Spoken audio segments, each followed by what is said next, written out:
The 22nd Kamikaze screams toward USS Laffey's starboard quarter at 04:47 a.m. April 16, 1945. Commander Frederick Julian Becton grips the bridge rail as his destroyer, already a floating inferno, lists 7 degrees to port. 21 Japanese aircraft have already tried to kill his ship. 21 have failed. But this final Mitsubishi A6M0 with its 550-pound bomb, drops through the morning haze like divine vengeance. Becton's voice cuts through the symphony of destruction. All guns, target bearing 090. His 5-inch gun mount number 1 is gone, vaporized by the 19th Kamikaze. Mount 2's crew lies scattered across the deck like broken dolls. But Mount 3 still has heartbeat. Gunner's mate. First Class Lawrence Delowski, his left arm hanging useless, cranks the elevation wheel with his right. The barrel swings skyward. The Zero's engine howls. 200 yards. 150. Delowski's thumb finds the firing key. The 5-inch shell erupts from the barrel, racing upward at 2,600 feet per second. At 100 yards, it connects with the Zero's engine block. The aircraft disintegrates in a shower of aluminum and flesh, its bomb tumbling harmlessly into the Pacific. Silence. For the first time in 80 minutes, USS Laffey floats in relative quiet. Smoke pours from 6 separate holes in her superstructure. Her forward 20mm guns are twisted wreckage. Her radar mast tilts at an impossible angle. 33 of her crew are dead, 71 wounded. But she floats, she fights, she refuses to die. Becton surveys his shattered command. Damage report, he calls down to his executive officer. The response comes back through the speaking tube. Sir, we're taking water in 3 compartments, but the pumps are holding.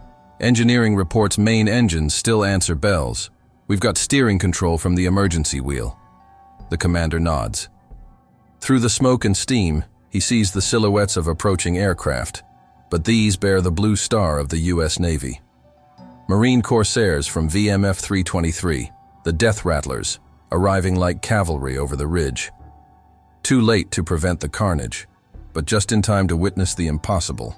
A single American destroyer that faced down 22 suicide bombers and lived to tell the tale. Then it got worse. Because now, floating dead in the water with her engines silent, USS Laffey must survive the next 4 hours while damage control teams race against time. The Japanese submarines prowling these waters have heard the battle. They're coming. And Laffey, despite her miraculous survival, remains the most tempting target in the Pacific, wounded, alone, and 50 miles from friendly waters. But Commander Becton has 303 living souls under his command who just proved that American engineering, American training, and American courage can defy the laws of physics. They're not done fighting yet.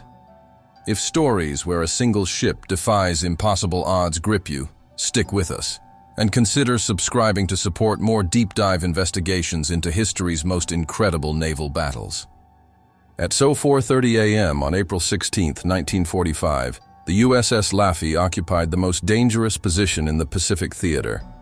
Stationed on radar picket station number 1, 16 miles north of Okinawa, she served as the early warning system for the massive Allied invasion fleet anchored in Hagushi Bay. Every Japanese kamikaze pilot flying south from Kyushu would see her first. Every suicide bomber seeking American blood would mark her as target number 1. The mathematics were stark. A Fletcher-class destroyer displaces 2,325 tons and carries a crew of 336 men. The Japanese Special Attack Corps had committed over 1,900 aircraft to Operation Tengo, their desperate bid to destroy the Okinawa invasion fleet. Simple arithmetic suggested that Laffey's survival prospects approached 0, but warfare rarely follows mathematical models. What the Japanese High Command failed to calculate was the effect of 27 months of continuous Pacific combat on American naval crews. These were not the raw recruits who had fought at Pearl Harbor or Coral Sea. These were veterans who had survived Guadalcanal, Tarawa, and the Philippine Sea.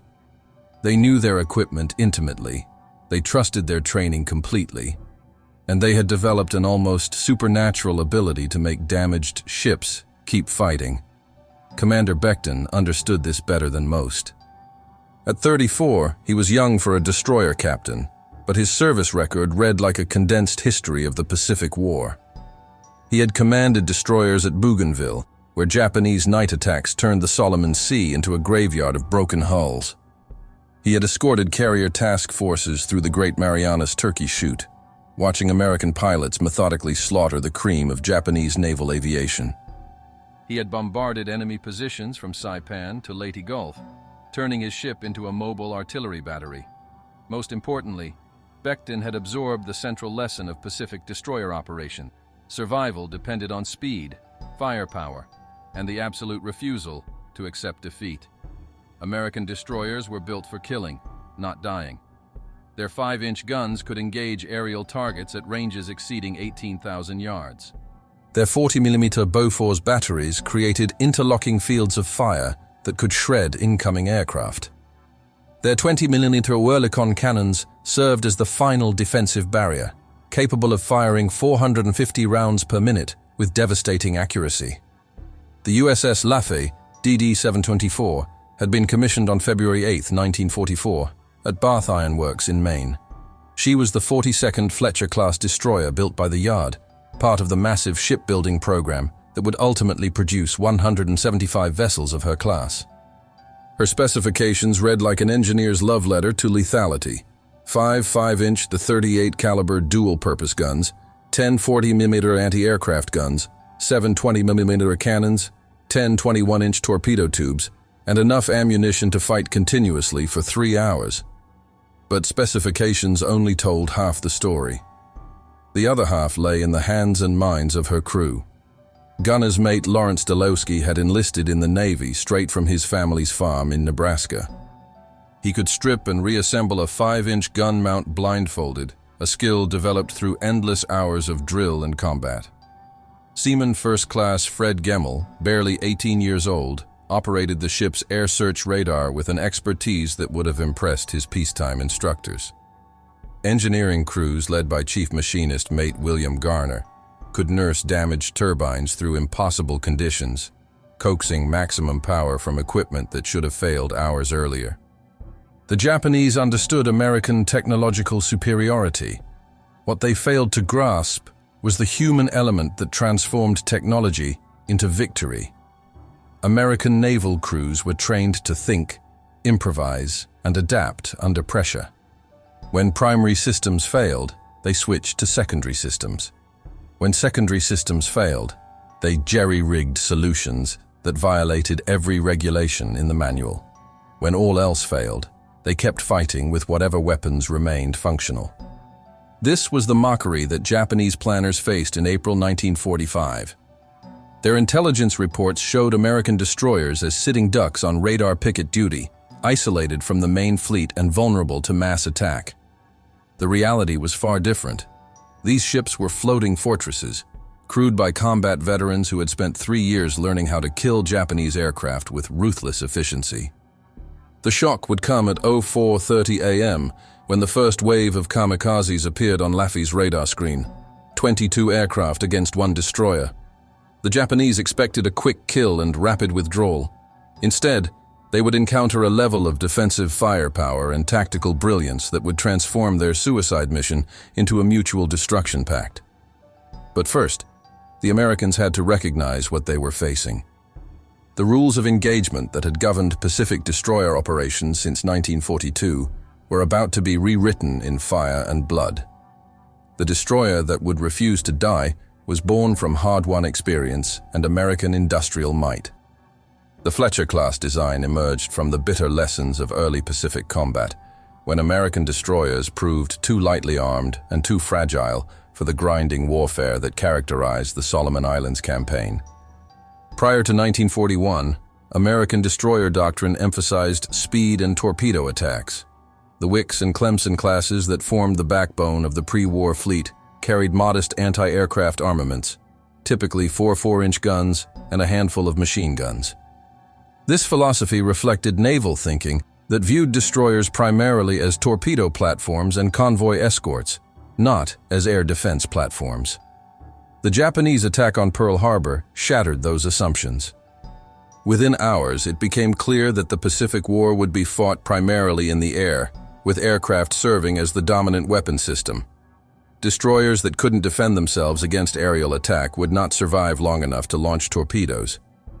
Admiral Arleigh Burke, then serving as a destroyer squadron commander, captured the new reality in a brutally frank assessment. "We built ships to fight the last war. Now we need to rebuild them to fight this one." The Fletcher class represented that rebuilding effort, incorporating everything the Navy had learned about modern naval warfare. The key innovation was the 5-inch 38 caliber dual-purpose gun mount. Unlike earlier destroyer armaments, this weapon could engage both surface and aerial targets with equal effectiveness. Its 54-pound projectiles could reach altitudes of 37,200 feet, creating a defensive umbrella that extended far beyond the ship itself. More importantly, the gun's 18-22 rounds per minute rate of fire allowed sustained engagement of multiple targets. But raw firepower meant nothing without fire control. The Fletcher-class destroyers carried the Mark 37 gunfire control system, a mechanical computer that could track targets, calculate firing solutions, and direct all 5 gun mounts simultaneously. The system integrated radar tracking with optical rangefinding, creating what amounted to an automated death machine that could engage aircraft at ranges previously thought impossible. The 40mm Bofors guns provided intermediate-range air defense, filling the gap between the 5-inch gun's maximum range and the close-in 20mm weapons. Swedish-designed but American-manufactured, these weapons fired 2-pound shells at 160 rounds per minute per barrel. A single quad-mount Bofors installation could put 640 rounds per minute into the air, creating a wall of exploding steel that few aircraft could penetrate. The 20mm Oerlikon cannons served as the final defensive layer. These rapid-fire weapons, originally developed in Switzerland, could track and engage individual aircraft with devastating precision. Their 450 rounds per minute cyclic rate meant that a skilled gunner could put 30 rounds into a kamikaze during its final 3-second approach run. Engineering systems received equal attention. The Fletcher-class propulsion plant generated 60,000 shaft horsepower, pushing the 2,225-ton vessel to speeds exceeding 35 knots. This power margin allowed commanders to maneuver aggressively while maintaining full electrical power for weapons and radar systems. The ship's 4 Babcock and Wilcox boilers could operate independently, meaning that battle damage to one engineering space would not cripple the entire vessel. Damage control systems reflected American industrial philosophy: redundancy, compartmentalization, and rapid repair capability. The Fletcher-class hull was divided into multiple watertight compartments, each equipped with emergency pumps and power connections. Damage control parties carried portable pumps, welding equipment, and quick-setting concrete patches that could seal holes in the ship's hull within minutes.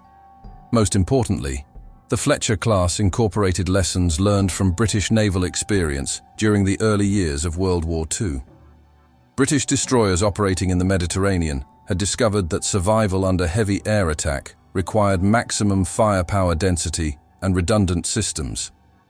American naval architects studied these lessons carefully, incorporating British innovations into an American design philosophy that emphasized overwhelming defensive firepower. The USS Laffey embodied all these innovations.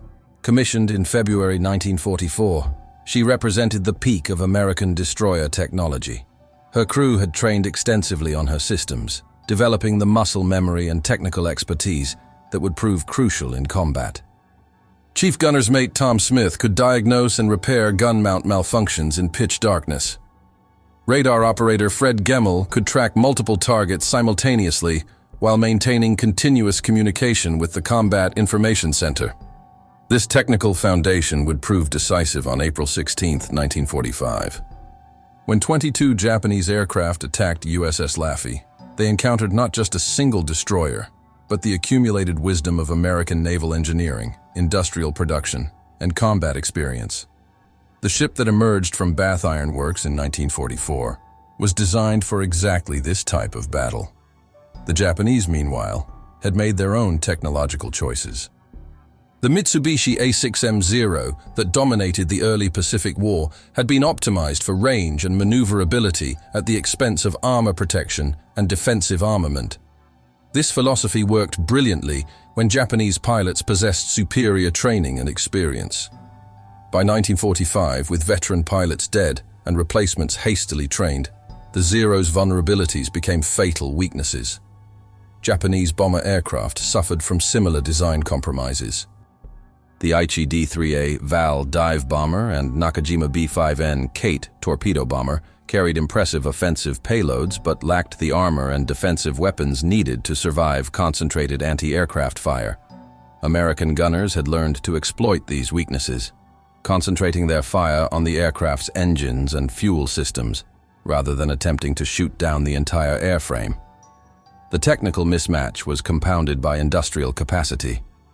By April 1945, American shipyards were producing destroyers faster than the Japanese could sink them, while Japanese aircraft production was collapsing under the weight of strategic bombing and raw material shortages. The kamikazes attacking USS Laffey represented some of the last operational aircraft in the Japanese inventory. But technology alone would not determine the outcome of the coming battle.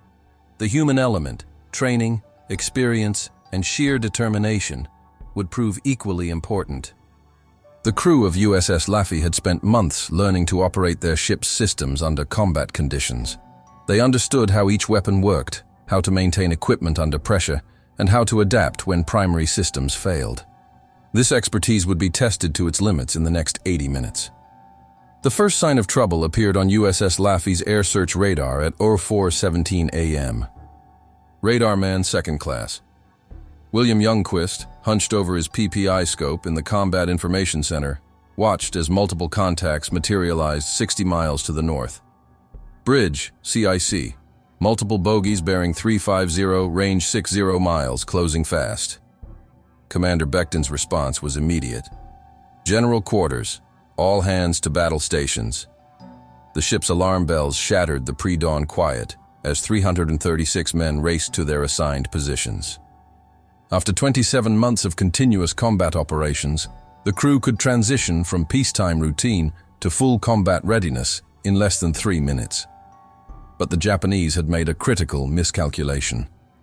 Intelligence reports prepared by Admiral Takejiro Onishi's Special Attack Corps described American radar picket destroyers as isolated targets, separated from their escort carriers and vulnerable to coordinated assault.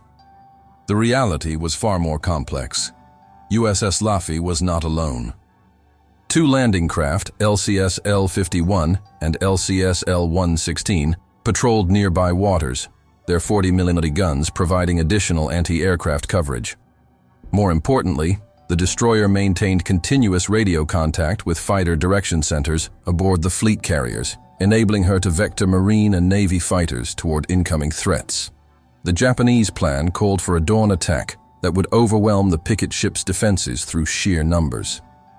22 aircraft from 3 different squadrons would converge on the target simultaneously, preventing effective defensive fire distribution. The theory was sound.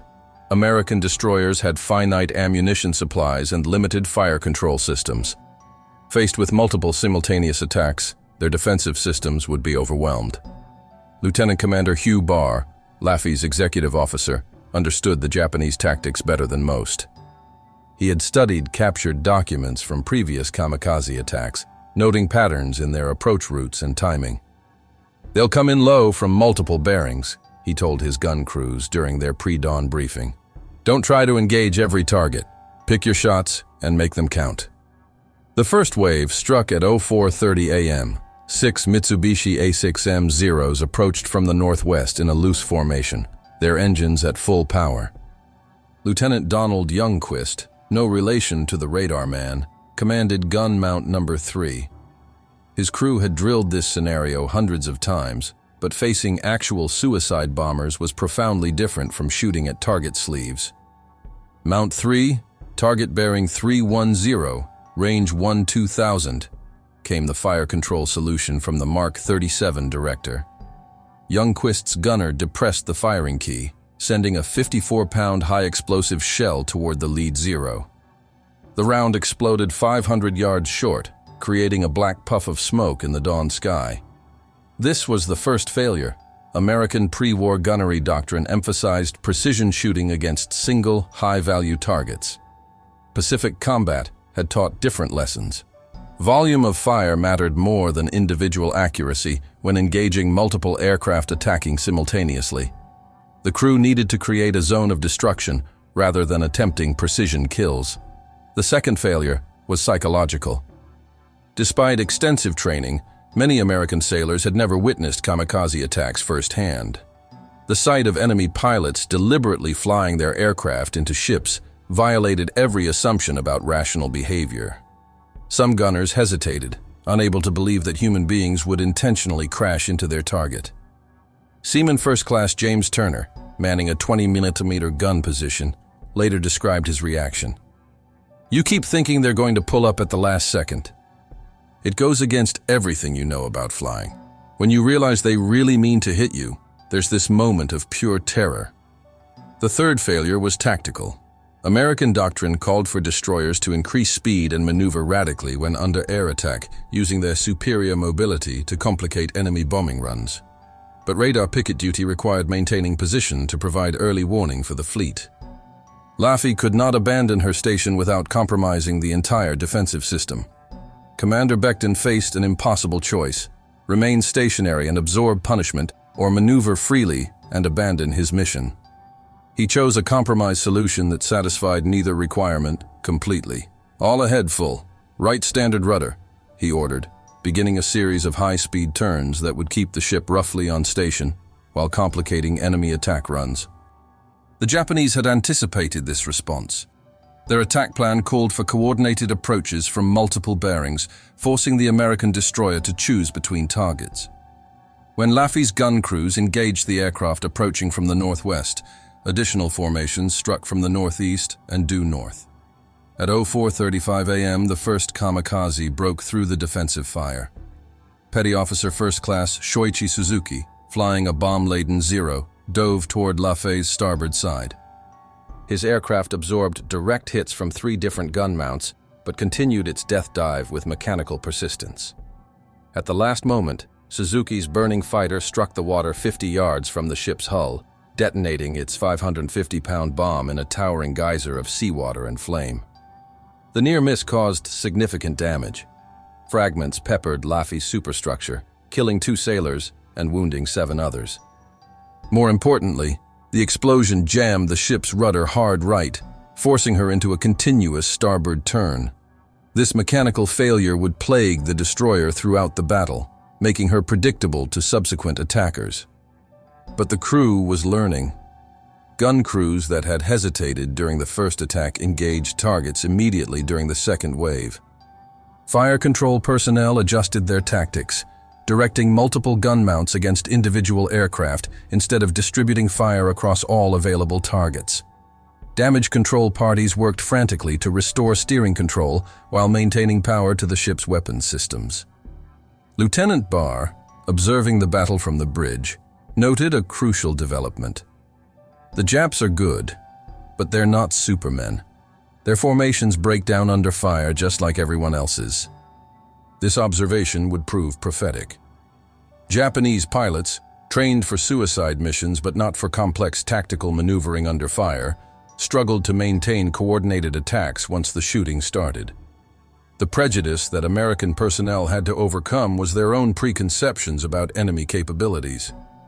3 years of Pacific combat had created a mythology around Japanese fighting prowess, particularly in aviation.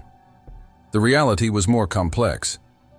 Japanese pilots in 1945 possessed limited training and flew aircraft that were increasingly obsolete. Their primary advantage lay in their willingness to die, not in their technical skills. This realization began to transform American tactics. Instead of treating kamikazes as unstoppable forces of nature, gun crews learned to engage them as mechanical problems requiring mechanical solutions. Shoot the engine, and the aircraft becomes a glider. Shoot the pilot, and the aircraft becomes unguided. Shoot the control surfaces, and the aircraft becomes uncontrollable.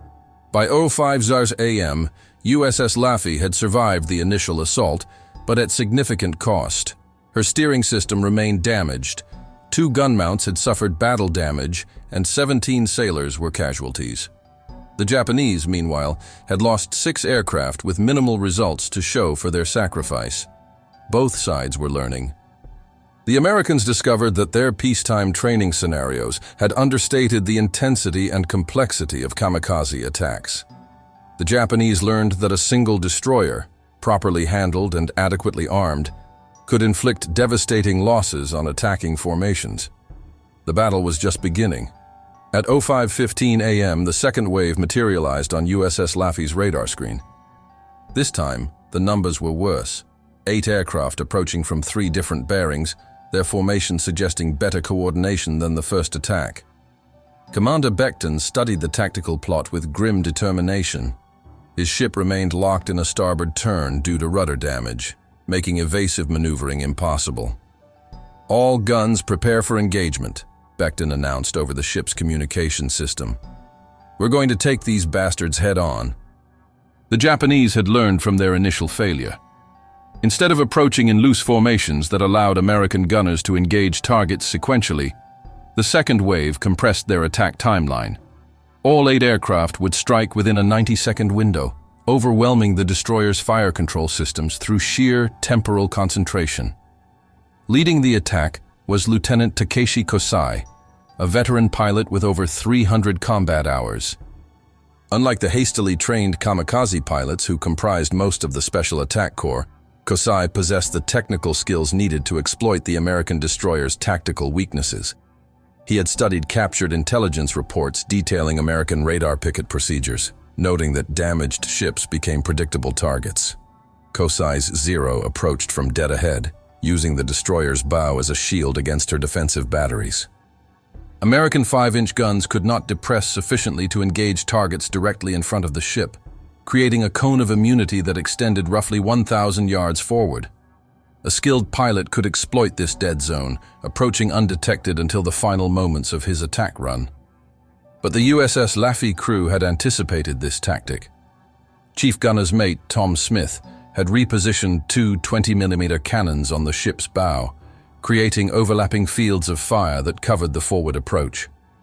When Kosai's Zero emerged from the fire control shadow, it flew directly into a concentrated barrage of 20mm rounds. The impact was devastating. High-explosive incendiary rounds punched through the Zero's unarmored engine cowling, detonating inside the aircraft's power plant. Kosai's fighter disintegrated 200 yards from the ship, its wreckage splashing harmlessly into the Pacific. But while Smith's gunners engaged the forward attack, 7 additional aircraft struck from both beams. The mathematical problem was inescapable. American destroyers carried sufficient firepower to engage multiple targets, but not enough fire control directors to coordinate simultaneous engagements against widely separated threats. Gunner's mate First Class Lawrence Delowski faced this problem directly. His 5-inch gun mount received fire control solutions from the Mark 37 director, but the system could only track one target at a time. When multiple aircraft attacked simultaneously, gunners had to revert to local control, using their own judgment to select targets and calculate firing solutions. "Mount 1, local control," Delowski announced to his crew. "We're on our own now." His gunner, Seaman First Class Robert Johnson, trained the 5-inch barrel toward a diving Val bomber approaching from the port quarter. Without computer assistance, Johnson relied on techniques learned during endless hours of drill: estimate range, calculate lead angle, fire continuously until the target falls. Johnson's first round missed by 300 yards. His second round exploded directly under the Val's port wing, severing control cables and sending the aircraft into an uncontrolled spin. The bomber crashed 150 yards from Laffey's port side, its 500-pound bomb detonating underwater with sufficient force to lift the destroyer's stern completely out of the water. The explosion caused catastrophic damage to Laffey's after-engineering spaces. Chief Machinist Mate William Garner, monitoring the ship's propulsion systems from the forward engine room, watched his gauges register massive power fluctuations. Bridge engineering. We've lost the after boiler room.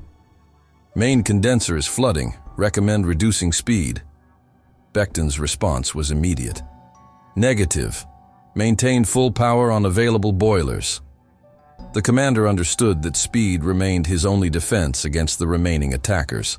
A slow target was a dead target, regardless of battle damage. The next attack came from a Kate torpedo bomber approaching from the starboard beam. Torpedo attacks represented the destroyer's greatest vulnerability. A single fish striking amidships could break the ship's back, causing immediate sinking. But the pilot made a crucial error, approaching too high and too fast for an optimal torpedo run. Seaman First Class Fred Gemmell, manning a quad-mount 40mm Bofors installation, tracked the Kate through his optical sight. The Swedish-designed weapon system allowed precise engagement of individual aircraft, with each 2-pound shell capable of inflicting lethal damage on unarmored targets. Gemmell's first burst struck the Kate's port wing, causing the aircraft to roll violently to the left. His second burst hit the bomber's cockpit, killing the pilot instantly. The Kate continued its dive under momentum alone, striking the water 75 yards from Laffey's starboard side without releasing its torpedo. By 05:45 a.m., the second wave was finished. 8 Japanese aircraft had attacked USS Laffey. 8 Japanese aircraft had been destroyed. But the destroyer paid a price for this defensive success. Her after-engineering spaces were flooded, reducing maximum speed to 25 knots. 2 additional gun mounts had suffered battle damage, and casualty reports indicated 31 dead or wounded sailors. More ominously, ammunition expenditure was approaching critical levels. The 5-inch guns had consumed 60% of their ready ammunition, while 40mm and 20mm mounts had fired thousands of rounds. Chief Smith's damage assessment was brutally frank. "We can fight one more major engagement, maybe 2 smaller ones. After that, we're throwing rocks."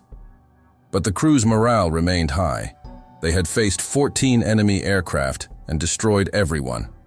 Their ship, though damaged, continued to float and fight. Most importantly, they had proven that American destroyers could survive concentrated kamikaze attacks through superior firepower and tactical flexibility. Lieutenant Commander Barr captured the crew's sentiment in his log entry. "Personnel performing magnificently under extreme conditions. Ship taking heavy punishment but maintaining fighting capability. Recommend immediate reinforcement if available." That reinforcement would not come. At 06:00 a.m., USS Laffey's radar detected the third wave, 8 additional aircraft, approaching from the northeast. The Japanese had committed their reserve forces to finish what the first 2 attacks had started. Commander Becton surveyed his battered ship with quiet pride. His sailors had transformed from peacetime personnel into combat veterans in the space of 90 minutes. They had learned to fight under conditions that would have been unimaginable 6 months earlier. Now they would discover whether courage and skill could overcome impossible odds. "All hands, prepare for surface action," Becton announced. "We're going to show these people what American destroyers can do." The third wave was already forming up for their attack run. If tales of sailors pushing their equipment beyond all reasonable limits fascinate you, stay with us and consider subscribing to help us uncover more stories of American naval heroism in the Pacific. The USS Laffey's Combat Information Center had become a nerve center of controlled chaos. Lieutenant Junior Grade Robert Thompson, the ship's fire control officer, coordinated defensive fire with the mechanical precision of a conductor leading a deadly orchestra. 3 major engagements had taught him the fundamental grammar of anti-kamikaze warfare. Prioritize, concentrate, and never waste ammunition on impossible shots. "CIC to all gun mounts," Thompson's voice carried over the ship's communication system. "Rules of engagement are now in effect. 5-inch guns engage targets beyond 8,000 yards. 40mm batteries take targets between 3,000 and 8,000 yards. 20mm guns are weapons of last resort, nothing beyond 1,500 yards." This tactical doctrine had emerged from hard experience. American pre-war gunnery training emphasized maximum range engagements, with gun crews attempting to destroy targets at the furthest possible distance. Kamikaze attacks required different thinking. Aircraft diving at 300 miles per hour closed distance so rapidly that long-range misses became tactical disasters. Better to wait for higher probability shots than to waste ammunition on low-percentage targets. The third wave, approaching at 6:15 a.m., consisted of 8 aircraft, 4 Zeros carrying 550-pound bombs, and 4 Valdive bombers with 500-pound payloads. Japanese tactical planning had evolved as well. Instead of approaching in loose formations, the aircraft flew in 2 precise diamond formations designed to split American defensive fire and ensure that at least some attackers would reach their target. Chief Gunner's mate Smith had repositioned his remaining weapons for maximum effectiveness. The 5-inch gun mounts, reduced to 3 operational units, were designated as the primary anti-aircraft battery. The 40mm Bofors guns formed an intermediate defensive layer, while 20mm cannons served as point defense weapons for aircraft that penetrated the heavier guns' engagement zones. "Mount 2, you have the left formation," Smith announced. "Mount 3 takes the right formation. Mount 5 provides backup engagement for any leakers." Gunner's mate first class Delowski, commanding Mount 2, acknowledged the order with professional calm. His crew had learned to operate under extreme pressure, maintaining rapid fire rates while adjusting continuously for the ship's constant turning motion. The jammed rudder that had seemed like a catastrophic failure was becoming tactically useful. The ship's predictable circular motion allowed gun crews to anticipate target bearings and preposition their weapons. The first Japanese formation approached from the northwest, flying in a tight diamond pattern that would bring all 4 aircraft over the target within 15 seconds. This concentration of force was designed to overwhelm point defense systems through temporal compression, but it also created opportunities for American gunners. "Range 7,000 yards and closing," reported the Mark 37 fire control director. "Bearing constant, speed constant. These guys are flying straight in." Delowski's gun crew had learned to exploit this tactical rigidity. Japanese kamikaze pilots, trained for suicide missions, but not for complex aerial maneuvering, tended to fly predictable approach patterns. Once committed to an attack run, they rarely deviated from their planned flight path. This predictability made them vulnerable to concentrated defensive fire. Mount 2's first salvo bracketed the lead Zero, with one round exploding 50 yards ahead and another 50 yards behind. The second salvo scored a direct hit on the aircraft's engine, causing it to explode in mid-air. The remaining 3 aircraft maintained formation discipline, closing the distance with mechanical persistence. At 4,000 yards, the 40mm Bofors batteries opened fire. Seaman First Class Gemmel's quad-mount installation sent streams of 2-pound shells toward the approaching formation, creating a wall of exploding steel that few aircraft could penetrate. The second Zero flew directly into this barrage, its port wing disintegrating under multiple impacts. The aircraft rolled inverted and dove into the sea. But the remaining 2 Zeros continued their attack run with suicidal determination. At 2,000 yards, they split formation, one aircraft targeting the ship's bridge while the other dove toward the aftergun mounts. This tactical maneuver forced American gun crews to divide their fire, reducing the concentration that had proven so effective against earlier attacks. The Zero attacking the bridge encountered concentrated fire from 3 20mm cannons positioned around the ship's superstructure. Seaman Turner, who had hesitated during the first attack, now engaged targets with mechanical precision. His 20mm cannon put 30 rounds into the diving aircraft's cockpit, killing the pilot instantly. The Zero continued its dive under momentum alone, striking the water 20 yards from the ship's port side. The second Zero, approaching from the starboard quarter, faced different opposition. Chief Smith had positioned a twin-mount 40mm gun specifically to cover this approach angle. Gunner's mate Second Class Frank Sullivan tracked the diving aircraft through his optical sight, waiting for the optimal engagement range.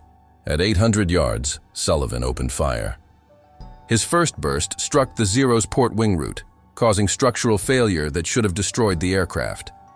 But the bomber continued its dive, held together by momentum and the pilot's dying determination. Sullivan's second burst hit the aircraft's bomb load, detonating 550 pounds of high-explosive 200 yards from Laffey's starboard side. The explosion caused massive damage to the destroyer's superstructure. Fragments peppered the bridge, killing 2 officers and wounding Commander Becton. The ship's air search radar went offline, leaving the crew blind to approaching threats. More critically, the blast severed hydraulic lines to the remaining 5-inch gun mounts, forcing them to operate on manual control. "Damage report," Becton called through the speaking tube, blood streaming from a fragment wound in his left arm. The response was immediate, but grim. "Bridge, damage control. We've lost radar, hydraulic power to the main battery, and communications with the aftergun mounts. Engineering reports flooding in 3 compartments." But the crew's training was paying dividends. Within minutes, damage control parties had restored partial power to the gun mounts using emergency hand pumps. Communications were re-established using sound-powered telephones that required no electrical power. Most importantly, the ship's weapons remained operational, despite extensive battle damage. The second Japanese formation attacked while Laffey's crew was still assessing damage from the first engagement. 4 Val dive bombers approached from the northeast in a loose line-abreast formation, their 500-pound bombs clearly visible under their fuselages. Unlike the Zero fighters, these aircraft possessed enough armor protection to absorb significant battle damage while continuing their attack runs. Lieutenant Commander Barr, assuming tactical command while Becton received medical attention, made a crucial decision. "All guns, concentrate fire on the lead aircraft. We kill them one at a time, not all at once." This represented a complete reversal of standard doctrine, which called for distributing fire across all available targets. But Barr understood that damaged gun mounts with reduced ammunition supplies could not engage multiple targets simultaneously. Better to ensure kills against individual aircraft than to wound several without stopping any. The concentrated fire was devastating. Mount 3, operating on manual control, put 6 rounds into the lead valve's engine compartment. The bomber disintegrated 3,000 yards from the ship, its wreckage scattered across a half-mile of ocean. The second valve flew directly through the debris field, sustaining damage that caused it to veer off course and crash harmlessly into the sea. But the remaining 2 valves pressed their attack with professional competence. These pilots possessed the training and experience lacking in most kamikaze units, flying evasive patterns that complicated American fire control solutions. At 1,500 yards, they split formation, attacking from opposite sides of the ship simultaneously. The port-side attacker encountered massed 20-minute fire from 4 different gun positions. 37 separate hits were recorded on the aircraft's fuselage and wings, but the valve's robust construction allowed it to absorb this punishment while maintaining structural integrity. The bomber released its 500-pound payload at 400 yards, achieving near-perfect accuracy. The bomb struck USS Laffey's port side just aft of amidships, penetrating the main deck and exploding in the ship's sickbay. The detonation killed 8 sailors instantly and wounded 15 others. More significantly, the explosion ruptured the ship's main steam line, reducing propulsion power to 40% of normal. The starboard side attacker faced different opposition. Chief Smith had concentrated his remaining 40mm weapons on this approach vector, creating interlocking fields of fire that no aircraft should have been able to penetrate. But the Val pilot demonstrated exceptional skill, using high-speed jinks and altitude changes to avoid the heaviest concentrations of fire. At 300 yards, the Val pilot released his bomb while pulling out of his dive. The 500-pound weapon struck Laffey's starboard side at the waterline, punching through the hull and exploding in the forward engine room. Chief Garner, monitoring the ship's engineering systems, watched his indicators register catastrophic damage. "Bridge, engineering. Forward engine room is flooding. We're down to 1 operational boiler. Recommend abandon ship." Commander Becton, his arm in a crude sling, returned to the bridge in time to hear Garner's report. His response was immediate and uncompromising. "Negative. We still have guns that can shoot. We're staying here." By 06:45 a.m., USS Laffey had survived 3 major kamikaze attacks, destroying 16 enemy aircraft in the process. But the destroyer was dying. Her speed had dropped to 15 knots, half her gun mounts were damaged, and flooding threatened her stability. Casualty reports indicated 57 dead or wounded sailors, nearly 20% of her crew. More ominously, ammunition supplies were approaching exhaustion. The 5-inch guns retained only 30% of their ready ammunition, while several 20mm positions had completely expended their magazines. Chief Smith's assessment was brutally realistic. We can engage one more attack, maybe two if we're lucky. After that, we're down to small arms. But USS Laffey remained on station, her radios still functioning, her remaining weapons still operational.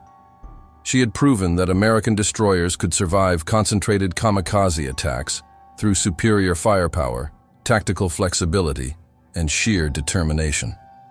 Whether she could survive what was coming next remained to be seen. The Japanese had committed their final reserve, 6 aircraft approaching from the south, flying at wave-top height to avoid radar detection. They would arrive in 15 minutes.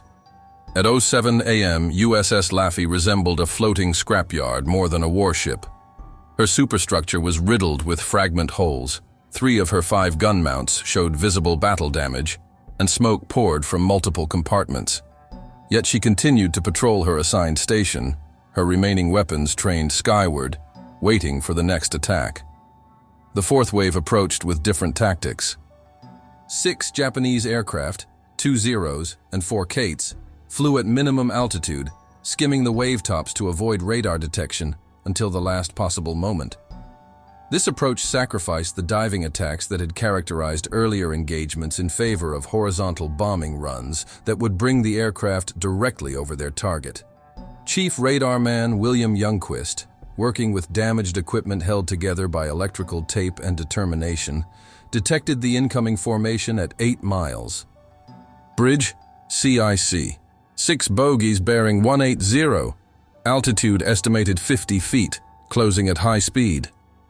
Commander Becton, his wounded arm now properly bandaged, studied the tactical situation with professional detachment. His ship had been reduced to 15 knots maximum speed.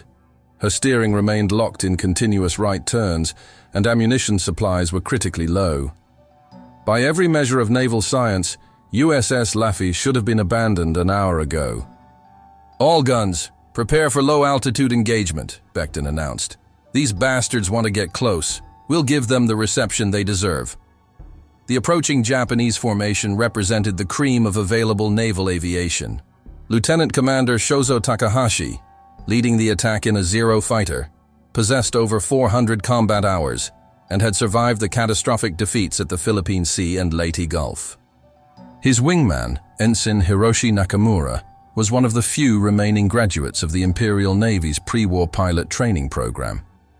The 4 Kate torpedo bombers carried experienced crews from the 752nd Naval Air Group, veterans of the successful attack on the British fleet at Ceylon in 1942. These men understood torpedo tactics, ship recognition, and the technical details of destroying heavily armed opponents. Unlike the hastily trained kamikaze pilots who had comprised earlier attacks, they possessed the skills needed to exploit American defensive weaknesses. But they also faced American defenders who had learned crucial lessons during 3 hours of continuous combat. Chief Gunner's mate Smith had repositioned his remaining weapons to create interlocking fields of fire at low altitude. The damaged 5-inch gun mounts, unable to engage high-altitude targets effectively, could still deliver devastating firepower against aircraft flying at deck level. "Mount 2, you take the left section," Smith announced. "Mount 3 takes the right section. All 40mm and 20mm guns engage targets of opportunity. Remember, these people are coming in low and fast. Lead them more than you think." The first, Kate approached from dead astern, flying 30 feet above the water at 250 miles per hour. This attack vector exploited USS Laffey's major blind spot. Her 5-inch guns could not train far enough aft to engage targets approaching from directly behind. The Kate pilot intended to overfly the destroyer at minimum altitude, dropping his torpedo at point-blank range. But Seaman First Class Turner, manning a 20mm cannon positioned on the ship's stern, had anticipated this tactic. When the Kate emerged from the morning haze 200 yards astern, Turner was ready. His first burst struck the bomber's port engine, causing visible damage but not stopping the aircraft. His second burst hit the cockpit, killing the pilot instantly. The Kate continued its attack run under autopilot, flying with mechanical precision toward its target. At 400 yards, the aircraft's automatic release mechanism dropped its torpedo into the water. The Type 91 aerial torpedo, carrying a 450-pound warhead, began its deadly run toward Laffey's stern. Chief Machinist Mate Garner, monitoring the torpedo's approach from the damaged bridge, made a split-second decision that saved his ship. "All back emergency," he shouted into the engine room telegraph. The destroyer's single operational boiler could not provide enough power for radical maneuvering, but the sudden reversal of her screws created enough sternway to avoid the torpedo by 15 yards. The weapon passed harmlessly down Laffey's starboard side, its magnetic proximity fuse failing to detonate due to the ship's reduced magnetic signature. The torpedo continued running until its fuel was exhausted, eventually sinking in 3,000 feet of water. But while the crew celebrated this narrow escape, the remaining 5 aircraft pressed their attack with coordinated precision. 2 Zeros approached from the port beam, flying in loose formation at 100 feet altitude. Their mission was to suppress American defensive fire with strafing runs, clearing the way for the 3 remaining Kates to deliver their torpedo loads. The lead Zero, piloted by Lieutenant Commander Takahashi, opened fire at 2,000 yards with its 2 20mm cannons and 4 7.7mm machine guns. Streams of tracer rounds swept across Laffey's port side, killing 3 sailors and wounding 7 others. More significantly, the strafing attack destroyed 2 20mm gun positions and damaged the ship's fire control systems. Gunner's mate Delowski, commanding Mount 2, engaged the strafing Zero with grim determination. His 5-inch gun, designed to destroy aircraft at ranges exceeding 10,000 yards, could barely track targets flying at such low altitude and high speed. But Delowski's crew had developed improvisational techniques during the previous engagements. "Load VT fuse, reduce charge," Delowski ordered. The variable time proximity fuse would detonate his shell when it passed near the target aircraft, while the reduced propellant charge would lower muzzle velocity and create a more manageable ballistic trajectory. At 800 yards, Mount 2 fired. The 54-pound shell exploded directly under Takahashi's Zero, its fragmentation pattern shredding the aircraft's port wing and engine. The fighter rolled inverted and dove into the Pacific, taking with it one of Japan's most experienced naval aviators. The second Zero, piloted by Ensign Nakamura, continued its strafing run with suicidal determination. His aircraft absorbed multiple hits from 40mm and 20mm weapons, but the Zero's lightweight construction allowed it to remain airborne despite catastrophic damage. At 300 yards, Nakamura pulled up sharply and rolled into a kamikaze dive. Seaman Gemmell, manning a quad-mount 40mm installation, tracked the diving Zero through his optical sight. The Swedish-designed weapon could fire 680 rounds per minute from its 4 barrels, creating a cone of destruction that few aircraft could penetrate. Gemmell's first burst struck the Zero's cockpit, killing Nakamura instantly. His second burst hit the aircraft's fuel tank, causing an explosion that scattered wreckage across 200 yards of ocean. But the real threat came from the 3 Kate torpedo bombers approaching from different bearings. These aircraft flew at wave-top height in a coordinated attack pattern designed to overwhelm point defense systems through simultaneous engagement. Each Kate carried a Type 91 torpedo optimized for shallow water attacks, exactly the conditions prevailing around USS Laffey.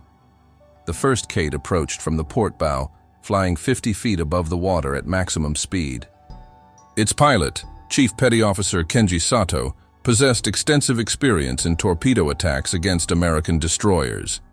He understood that success required precise timing, accurate range estimation, and the willingness to press home his attack despite concentrated defensive fire. Mount 3, commanded by gunner's mate 2nd Class William Crawford, engaged the approaching Kate with rapid fire. Crawford's crew had expended most of their variable time ammunition during earlier engagements, forcing them to rely on contact-fused shells that required direct hits to be effective. Crawford's first round missed by 100 yards. His second round exploded in the water directly under the Kate's starboard wing, causing structural damage that should have destroyed the aircraft. But the bomber continued its attack run, held together by momentum and Sato's iron determination. At 600 yards, Sato released his torpedo. The Type 91 weapon entered the water cleanly, its gyroscopic guidance system immediately acquiring USS Laffey as its target.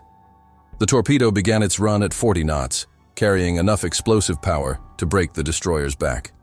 But Chief Garner had learned crucial lessons during the previous torpedo attack. Instead of attempting radical maneuvering that his damaged ship could not execute, he focused on disrupting the torpedo's guidance system. "All guns, fire into the water ahead of that fish," he ordered. Multiple 20mm cannons opened fire, their tracers stitching patterns across the torpedo's projected path.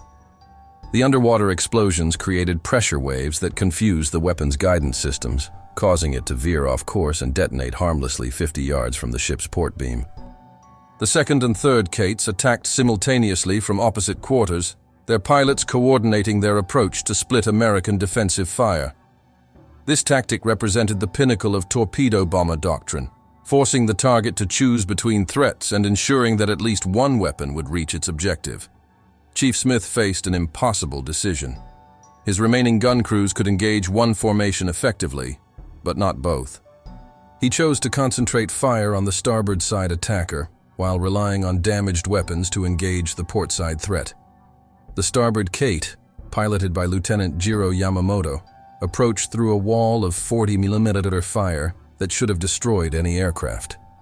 But the Kate's robust construction and Yamamoto's exceptional flying skills allowed the bomber to survive multiple direct hits while maintaining its attack trajectory. At 400 yards, Yamamoto released his torpedo and pulled into a steep climb, his damaged aircraft trailing smoke and flame. The Type 91 torpedo ran straight and true toward USS Laffey's starboard side. Chief Garner, watching the weapons approach with professional detachment, calculated that impact would occur in 37 seconds. The destroyer's damaged propulsion system could not generate enough power for evasive maneuvering. "All hands, brace for torpedo impact," Commander Becton announced over the ship's communication system. The crew grabbed stanchions, bulkheads, and anything solid enough to anchor them against the coming explosion. But Seaman First Class Robert Johnson, manning a single 20mm cannon on the starboard side, refused to accept defeat.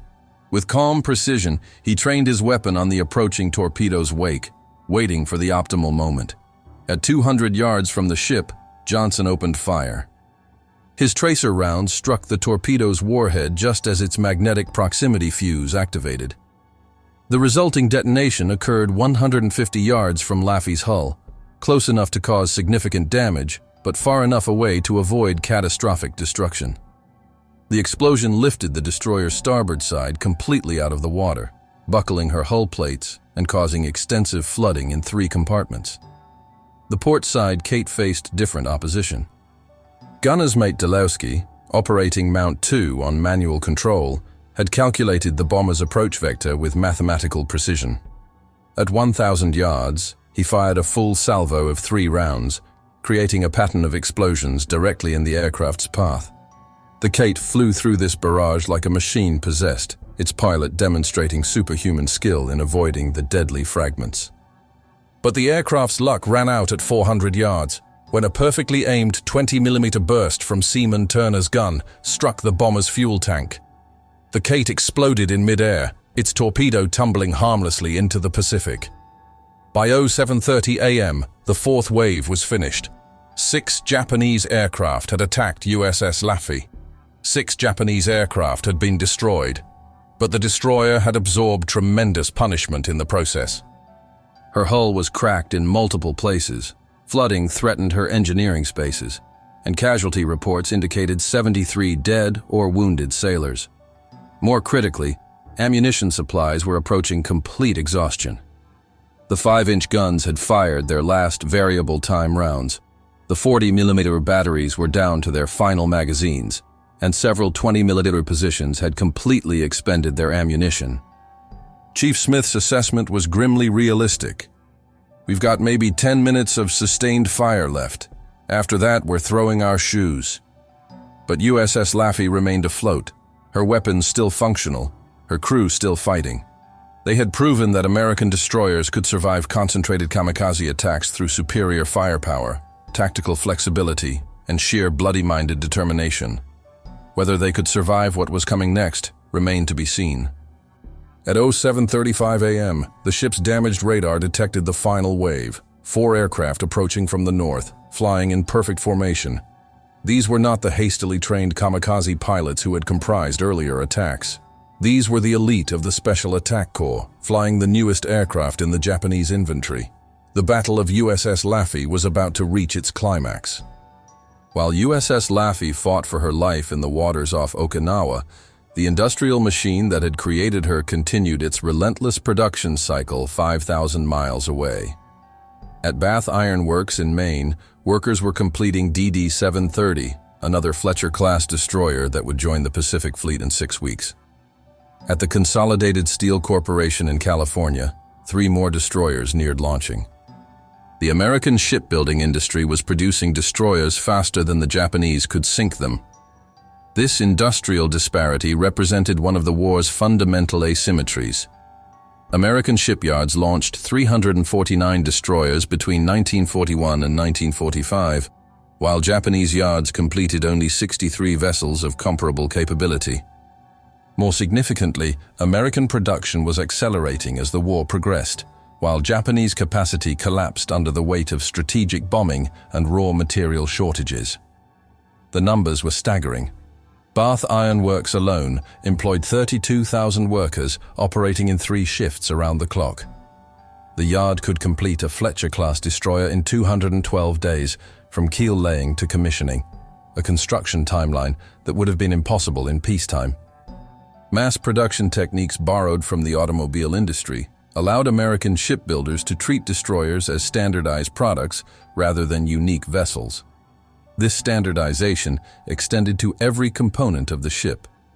The 5-inch 38 caliber gun mounts that formed USS Laffey's primary armament were manufactured at the Naval Gun Factory in Washington, D.C., using production methods that could deliver 12 complete installations per month. The Mark 37 fire control systems came from Ford Instrument Company in New York, where assembly line workers built the mechanical computers with the same precision used for automotive components. Most importantly, American training systems could produce qualified crews faster than shipyards could build vessels. The Great Lakes Naval Training Station processed 100,000 recruits annually, transforming civilian volunteers into competent sailors in 16 weeks. Gunnery schools at Newport and San Diego graduated specialist crews who could operate the complex weapons systems that made destroyers effective fighting platforms. Chief Gunner's Mate Smith, directing USS Laffey's defensive fire from his battle station amidships, embodied this industrial approach to warfare. His training had begun at the Norfolk Navy Yard in 1940, where he learned to maintain and operate every weapon in the destroyer's arsenal. Subsequent assignments had refined his expertise through practical application, creating the kind of technical competence that could only emerge from systematic, large-scale training programs. The Japanese had made different choices. Their naval training emphasized individual excellence over standardized competence, producing superbly skilled specialists who could not be replaced when killed in action. Japanese destroyers were built to custom specifications that reflected their commanders' preferences rather than industrial efficiency. Most critically, Japanese shipyards lacked the raw materials and manufacturing capacity needed to replace losses. By April 1945, these strategic decisions had reached their logical conclusion. The Imperial Japanese Navy had been reduced to 342 operational aircraft, most flown by pilots with less than 100 hours of flight training. The Special Attack Corps represented Japan's final gamble, trading aircraft and pilots they could not replace for tactical victories that might slow American advance. The mathematics were inexorable. Even if every kamikaze attack succeeded in sinking an American warship, Japanese losses would exceed American production capacity within 6 months. The industrial war had been decided in Detroit and Pittsburgh, not in the Coral Sea or Philippine Sea. But mathematics could not capture the human element that made industrial production effective.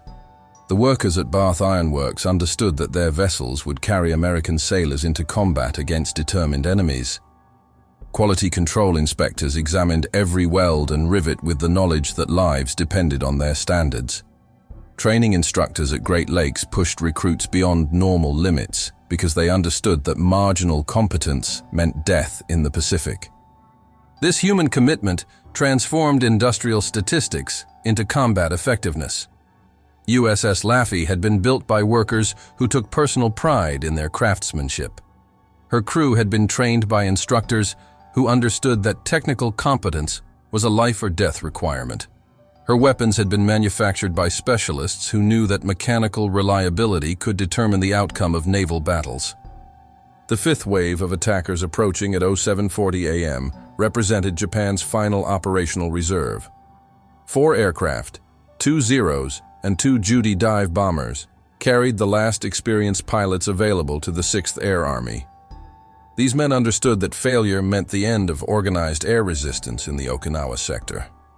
Lieutenant Saburo Sakai, leading the formation in a Zero fighter, had survived more combat missions than any other Japanese pilot still flying.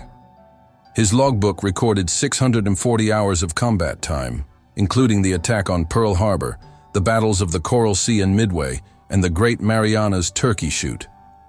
He was the last graduate of the Imperial Navy's pre-war flight training program, still on operational status. Sakai understood better than most that Japan had lost the Industrial War. American aircraft production in 1944 exceeded total Japanese output for the entire conflict. American pilot training programs were graduating 2,000 aviators per month, while Japanese schools struggled to produce 200.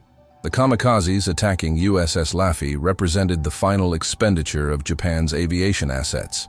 But industrial capacity meant nothing if American defenders could not exploit their advantages. The crew of USS Laffey had to survive the next 15 minutes using ammunition that was nearly exhausted, weapons that were badly damaged, and a ship that was slowly sinking. All the destroyers under construction at Bath Iron Works could not help them now. Chief Smith, conducting his final inventory of available resources, found the situation grimmer than expected. Mount 1 had been destroyed by the 19th kamikaze. Mount 2 had 12 rounds of 5-inch ammunition remaining. Mount 3 had 8 rounds. Mount 5 was inoperable due to hydraulic failure. The 40mm batteries had enough ammunition for 3 minutes of sustained fire. Several 20mm positions were completely out of ammunition. "Bridge, all gun positions," Smith reported. "We have ammunition for 1 more engagement, maybe 2, if we're very careful with our shots." Commander Becton, his wounded arm now causing constant pain, acknowledged the report with professional calm. His ship had been reduced to a floating wreck, but she remained capable of fighting. The question was whether her remaining capabilities could match the final Japanese attack. "All hands, this is the captain," Becton announced over the ship's communication system. "The Japs are sending their best people at us. We're going to show them what American sailors can do with their last shots." The industrial war that had created USS Laffey was about to be decided by the skill and courage of 303 American sailors floating in the middle of the Pacific Ocean. I'll drop the ammunition numbers and industrial statistics that back this section in the comments. If you appreciate deep research into America's wartime production capabilities, subscribing helps us maintain this level of detail in future investigations. In the cockpit of his Mitsubishi A6M0, Lieutenant Saburo Sakai studied the smoking wreck that had once been a pristine American destroyer. Through 4 hours of continuous combat, he had watched 20 aircraft attack the vessel. 20 aircraft had been destroyed. The ship remained afloat. "This is impossible," Ensign Takeshi Ono, flying the second Zero, transmitted over the radio. "How can one ship destroy so many of us?" Sakai's response carried the weight of 3 years' combat experience. "Because they build ships to fight, and we've forgotten how to fight them." The lieutenant possessed a unique perspective on the Pacific War's evolution.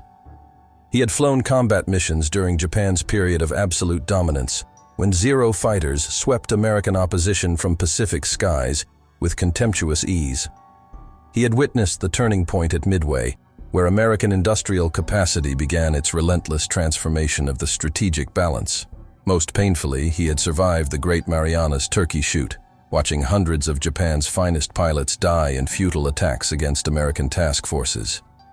Now he was leading what amounted to a suicide mission against a single damaged destroyer. The irony was not lost on him. "Formation. This is Sakai," he transmitted to the two Judy dive bombers following his lead.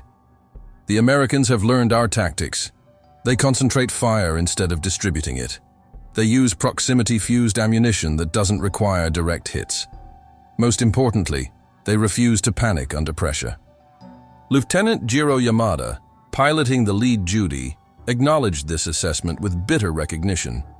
His squadron had begun the Okinawa campaign with 18 aircraft and 36 aircrew.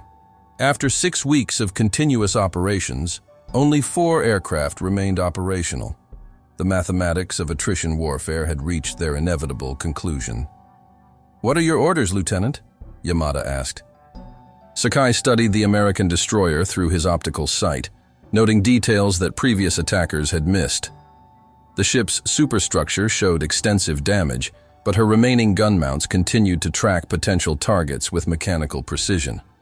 More significantly, her crew maintained perfect fire discipline, conserving ammunition for maximum effectiveness rather than engaging targets at extreme range. "We attack individually, not in formation," Sakai decided. "Formation attacks allow them to concentrate defensive fire. Individual attacks force them to divide their weapons between targets." This tactical revision represented hard-won understanding of American defensive capabilities. Japanese pre-war doctrine emphasized coordinated group attacks that would overwhelm enemy defenses through temporal compression. Pacific combat had demonstrated the flaws in this thinking. American ships carried enough firepower to engage multiple targets simultaneously, while their fire control systems could coordinate defensive fire with lethal efficiency. The revised tactics reflected Japanese desperation more than tactical innovation. By April 1945, the Imperial Navy possessed insufficient aircraft to execute coordinated attacks against major targets. Individual kamikaze missions represented the only option available to commanders who had watched their aviation forces consumed by American industrial production. Ensign Hiroshi Nakamura, piloting the second Judy, transmitted his understanding. "Individual attacks. Maximum interval between engagements. We force them to expend their remaining ammunition on single targets." Sakai nodded grimly. His final 4 pilots understood their mission with crystal clarity. They would attack USS Laffey one at a time, forcing the American crew to shoot until their ammunition was exhausted. When the last gun fell silent, the surviving Japanese aircraft would finish the destroyer with unopposed attacks. The plan possessed a certain mathematical elegance. American gunnery reports indicated that Fletcher-class destroyers carried 1,800 rounds of 5-inch ammunition and approximately 8,000 rounds of 40mm shells. USS Laffey had been firing continuously for 4 hours, suggesting that her magazines were approaching depletion. 4 coordinated attacks should exhaust her remaining defensive capability. But Sakai understood that mathematics alone could not capture the human factors that determined naval combat outcomes. The Americans had demonstrated exceptional crew training, superior equipment maintenance, and tactical flexibility that allowed rapid adaptation to changing circumstances. Most importantly, they possessed the kind of stubborn courage that refused to accept defeat even under impossible circumstances. "This ship should have been sunk 2 hours ago," Sakai observed. "By every measure of naval science, she's already dead, but she keeps fighting." The lieutenant's assessment reflected broader Japanese confusion about American fighting capabilities. Pre-war intelligence had characterized Americans as soft, pleasure-seeking people who would collapse under pressure. 3 years of Pacific combat had revealed the opposite. American servicemen possessed an almost infinite capacity for absorbing punishment while maintaining combat effectiveness. Japanese strategic planning had consistently underestimated this resilience. The attack on Pearl Harbor was supposed to demoralize Americans into seeking immediate peace negotiations. Instead, it triggered an industrial mobilization that dwarfed Japanese productive capacity. The Guadalcanal campaign was designed to demonstrate Japanese superiority in jungle warfare. Instead, American forces adapted their tactics and eventually expelled Japanese defenders through sustained pressure. Most significantly, Japanese kamikaze attacks were intended to break American morale through demonstration of Japanese spiritual superiority. The opposite had occurred. American crews had adapted their defensive tactics, improved their equipment, and developed countermeasures that made kamikaze attacks increasingly ineffective.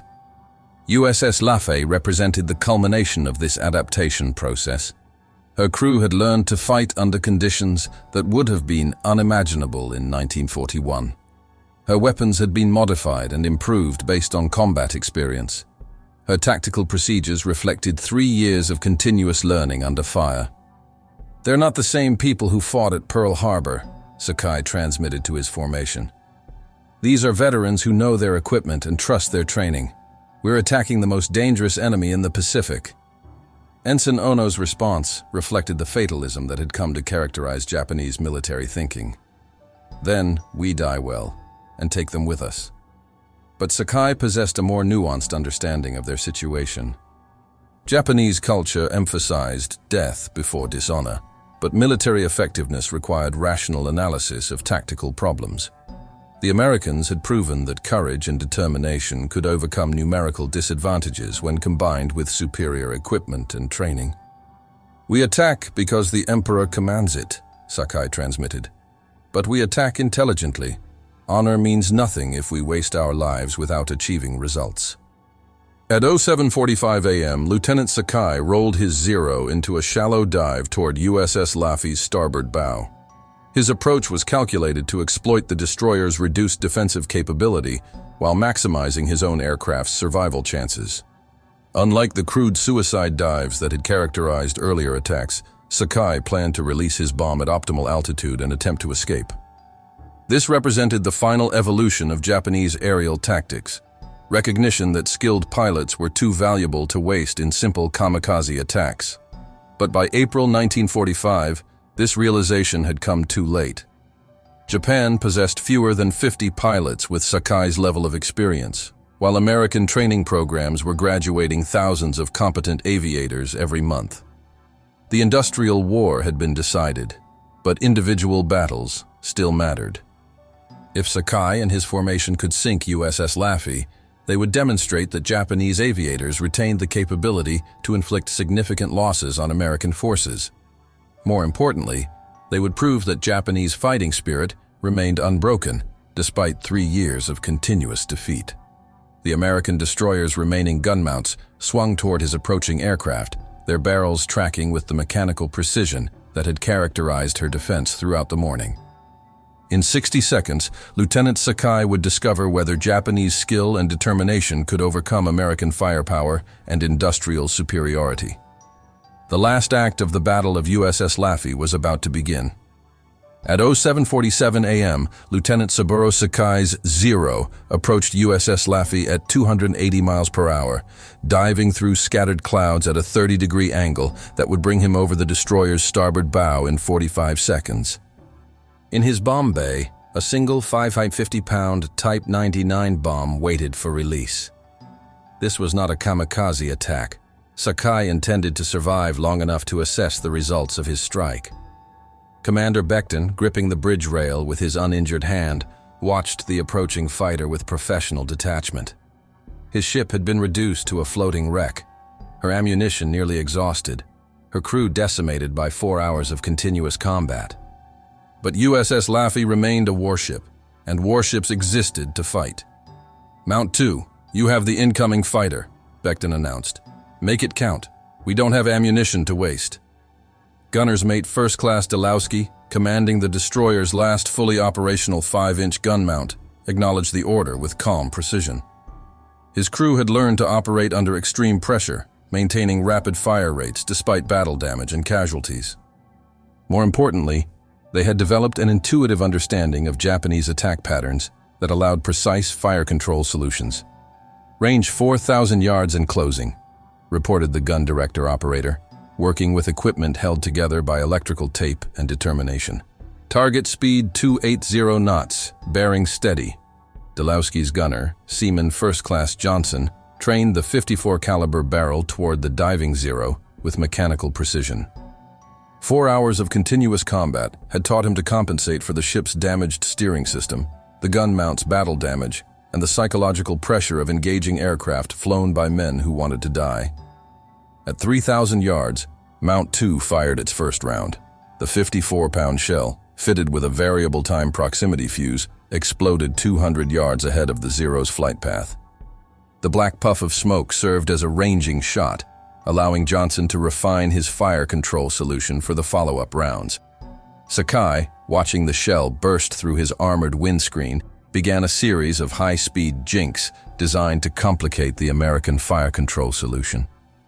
His Zero possessed superior maneuverability at low altitude, allowing rapid changes in heading and altitude that should have defeated the destroyer's tracking systems.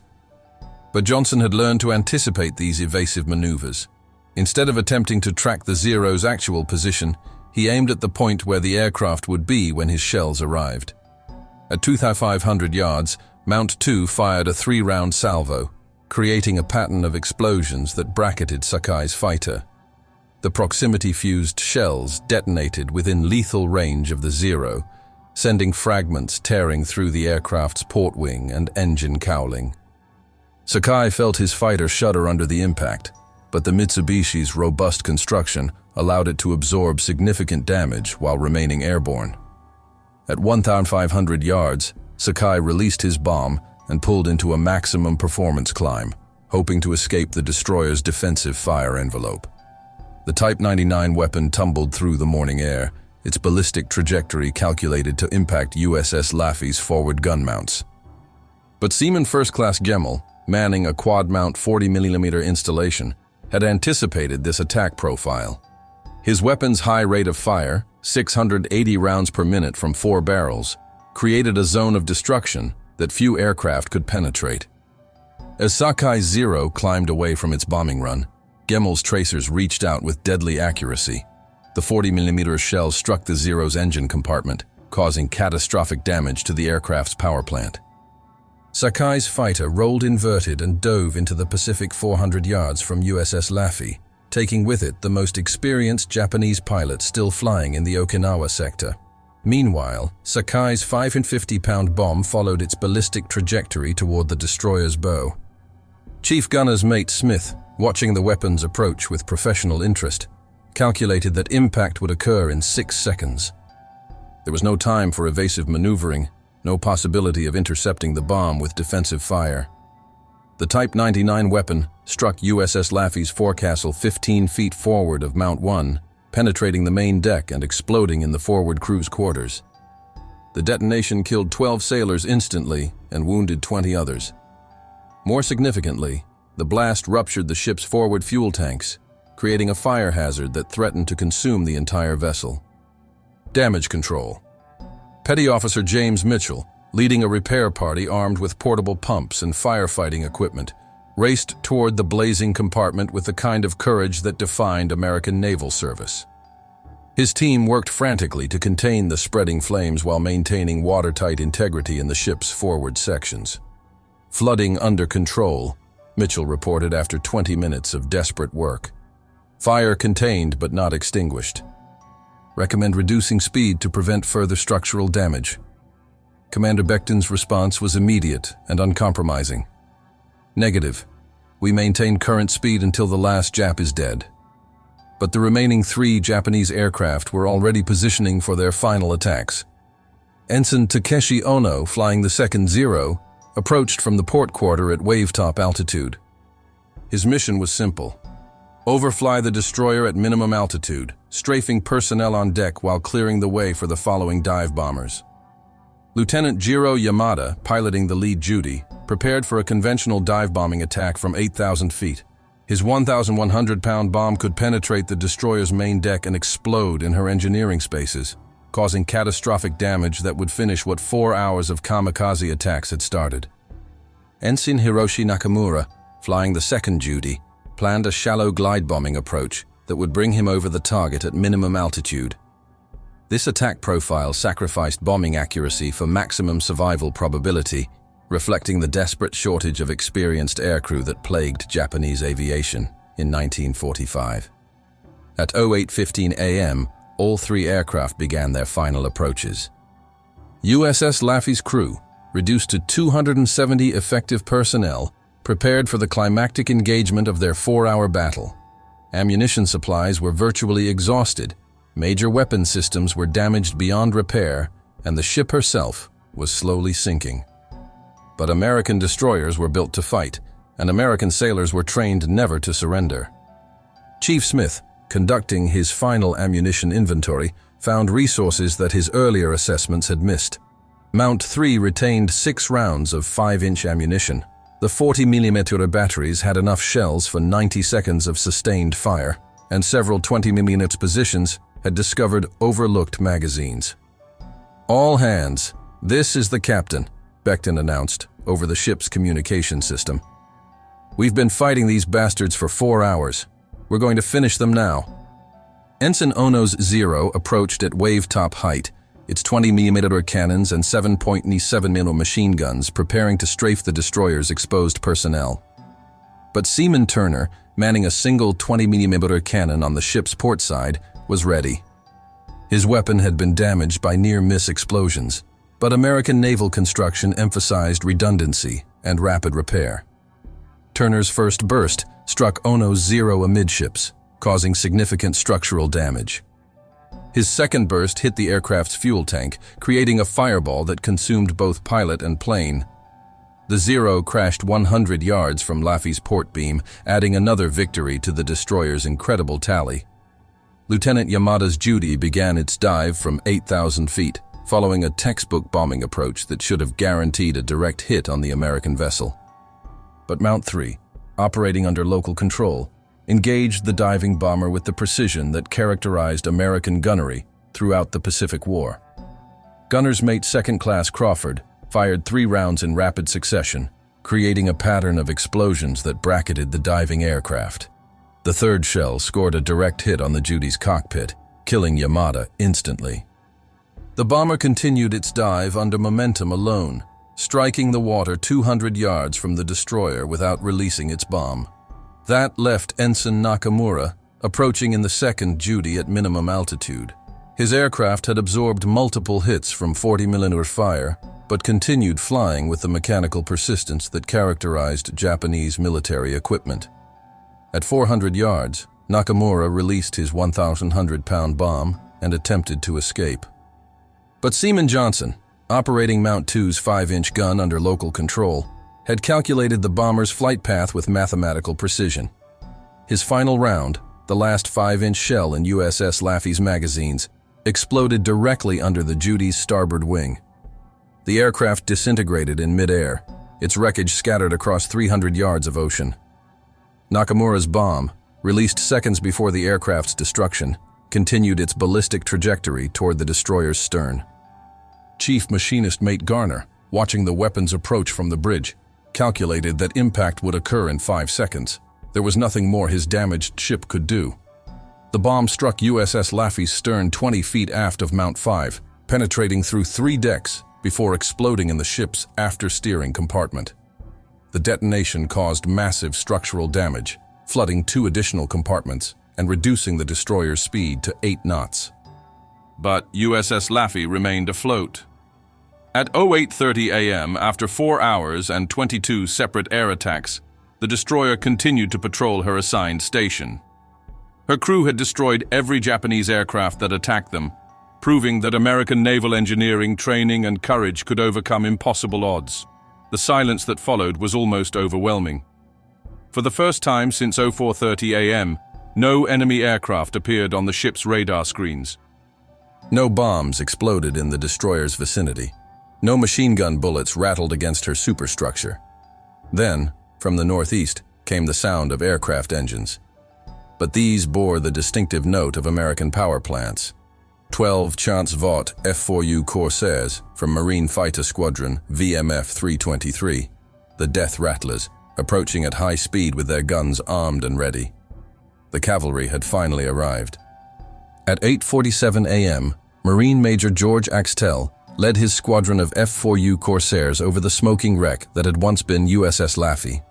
Through his canopy, he could see the destroyer's shattered superstructure, her twisted gun mounts, and the oil slick that marked her passage through Pacific waters. By every measure of naval science, the ship should have sunk hours ago. "Laffey, this is Death Rattler Leader," Axtell transmitted. "We're here to provide air cover. What's your status?" Commander Becton's response, transmitted through equipment held together by electrical tape and determination, carried 4 hours of accumulated exhaustion. "Death Rattlers, this is Laffey Actual. We are damaged but operational. No immediate assistance required. We can make it home under our own power." The understated response was typically American. USS Laffey had absorbed punishment that should have destroyed 3 ships her size. Her casualty list included 103 dead and wounded sailors, nearly 1/3 of her crew. She was taking water through multiple hull breaches. Her maximum speed had been reduced to 6 knots, and several of her compartments remained flooded. But she was still a warship, commanded by professionals who understood their duty. Chief Damage Control Petty Officer Mitchell, leading repair parties throughout the ship, submitted his final assessment at 09:30 a.m. "Captain, we've isolated the major flooding, restored partial power to essential systems, and stabilized the fires. The ship is badly hurt, but she'll float long enough to reach friendly waters." Lieutenant Commander Barr, surveying the destroyer from the bridge, marveled at her survival. "By rights, we should be on the bottom. The Japs put everything they had into sinking us, and we're still here." The mathematics of destruction seemed to support this assessment. 22 Japanese aircraft had attacked USS Laffey during the morning engagement. The destroyer had absorbed 6 bomb hits, multiple strafing runs, and several near misses that caused significant fragment damage. Her survival represented a statistical impossibility that would be studied by naval architects for decades. But survival alone did not capture the full significance of the Battle of USS Laffey. The destroyer had proven that American warships, properly constructed and competently crewed, could withstand concentrated kamikaze attacks without losing their fighting effectiveness. More importantly, her crew had demonstrated the kind of technical competence and moral courage that would characterize American naval service throughout the Pacific War. Chief Gunner's Mate Smith, conducting his final ammunition inventory, found the numbers sobering. "We fired 1,247 rounds of 5-inch ammunition, 4,157 rounds of 40mm shells, and over 30,000 rounds of 20mm ammunition. Every gun that could fire kept firing until we ran out of targets."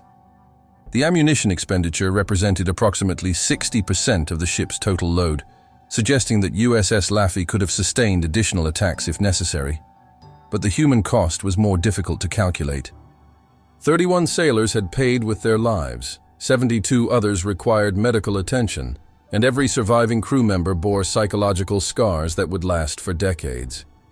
Seaman First Class Turner, whose 20mm gun had destroyed 3 enemy aircraft, captured the crew's sentiment in his personal log. "We went through hell this morning, but we came out the other side. The Japs threw everything they had at us and we're still floating. That's got to count for something." The broader strategic implications were equally significant.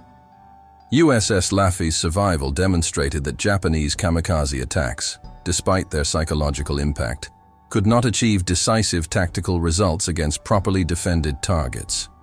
American destroyers possessed sufficient firepower and crew training to survive concentrated suicide attacks while maintaining their operational effectiveness. Japanese commanders, reviewing the morning's results, reached similar conclusions. Admiral Takejiro Onishi, architect of the Special Attack Corps, noted in his diary, 22 aircraft attacked 1 destroyer. 22 aircraft were lost. The target remains operational. Our tactics require fundamental revision." But by April 1945, Japan lacked the time and resources needed for tactical revision. The Okinawa campaign had consumed the last operational reserves of Japanese naval aviation, leaving fewer than 200 aircraft capable of offensive operations. American industrial production, meanwhile, continued to deliver new ships and trained crews at rates that dwarfed Japanese replacement capacity. The Battle of USS Laffey represented the kamikaze campaign in microcosm.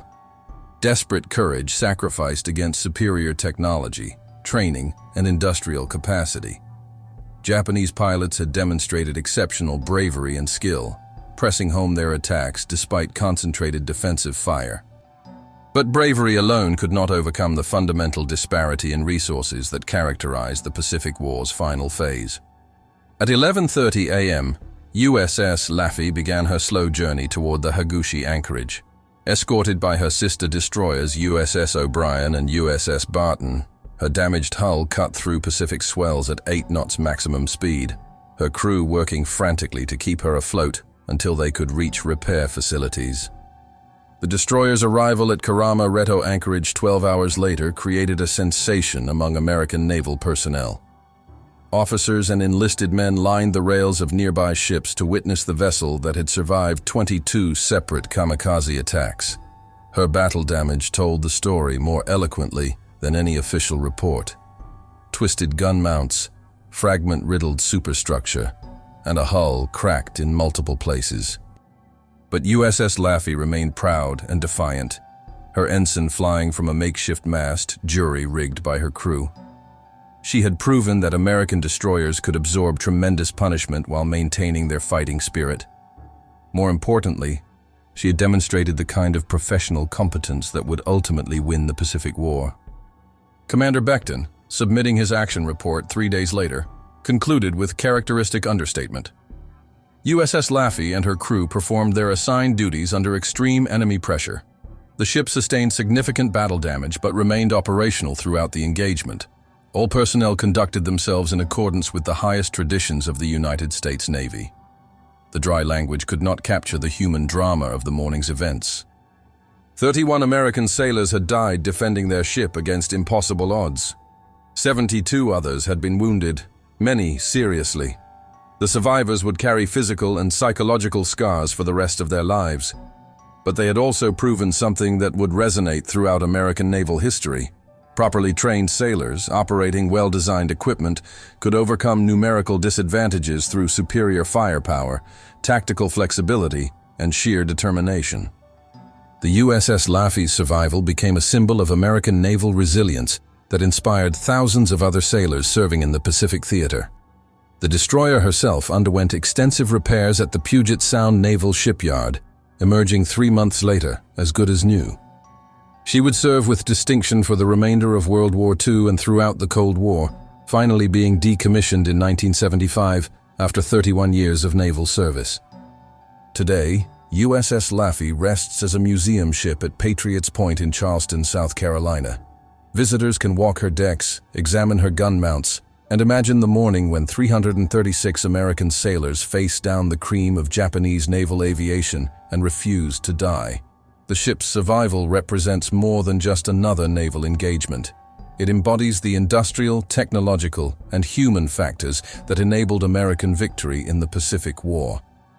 Superior production capacity, advanced military technology, and exceptional personnel training combined to create fighting platforms that could survive and prevail under the most extreme conditions. But ultimately, the Battle of USS Laffey was decided by the courage and competence of individual American sailors who refused to accept defeat.